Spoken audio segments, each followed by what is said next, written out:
د بلوچستان د عالي محکمې له لوري وښځو ته په وراثت کې د حق د ورکولو که څه هم یو شمېر خلک د دې پرېکړې تود هرکلی کوي او هیله مند دي چې د ښځو په اقتصادي وضع کې به ډېر مهم بدلون رامنځته کړي. ولور باندې اخی مګر حق یې نه ورکوي. د پلار په جایداد کې چې څه حق وي هغه هېچ چا هم نه دی ورکړی تر اوسه پورې. نو په قانون پکې ولیکي هم دغه فیصلې په لویه انشاءالله زما دا امید دی چې اوس به هغه کم چې پخوا به کېدل هغه به اوس نه کېږي له ښځو سره و ښځو ته به خپل حق رسېږي. خو زموږ بدبختي دا وه چې پښتنو چې به کوم سړی مړ سو د هغه په بچیانو کې به دوی انتقالاتو کې به صرف د نرانو نومان راتله د ښځو نومان به یې نه ورکول. ښځو به یې ولیکل چې دوی رابخښلی دی. خو د پاکستان د سپریم کورټ یو بل مشر وکیل د جمعیت علما اسلام پخوانی سنیټر او پخوانی مرکزی وزیر حاجي رحمت الله بیا وایي چې له دې پرېکړې څخه به ښځو ته به هله استفاده رسي چې دلته قانون په عملي بڼه باندې پلوي کړل سي. د های کورټ ججمنټ اوس کې څوک یې نه مني بیا قانون خپل لار باسي. اوس خو په ایریا کې خو لالو ډیر د قانون عملداري په بي ایریا کې اوس ولور په کم قانون کې ستا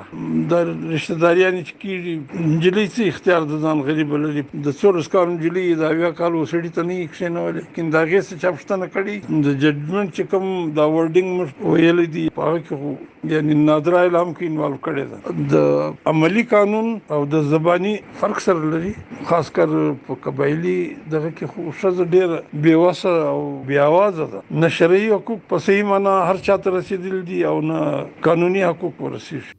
د بلوچستان د بشري حقوقو د سازمان مشر حبیب طاهر وی چې دلته ښځې له یو شمېر حقوقو څخه بې برخې دي. بلوچستان کې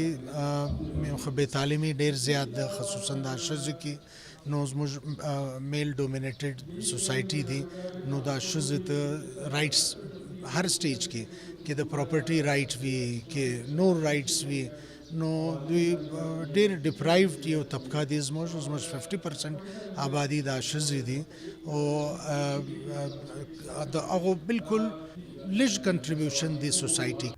د بلوچستان په ائتلافي حکومت کې ګډ د عوامي نېشنل پارټۍ د صوبایي اسمبلۍ غړي شاهینه میترزی وی چې موږ په اسمبلۍ کې د ښځو د حقوقو لپاره به هم بشپړه مبارزه کوو.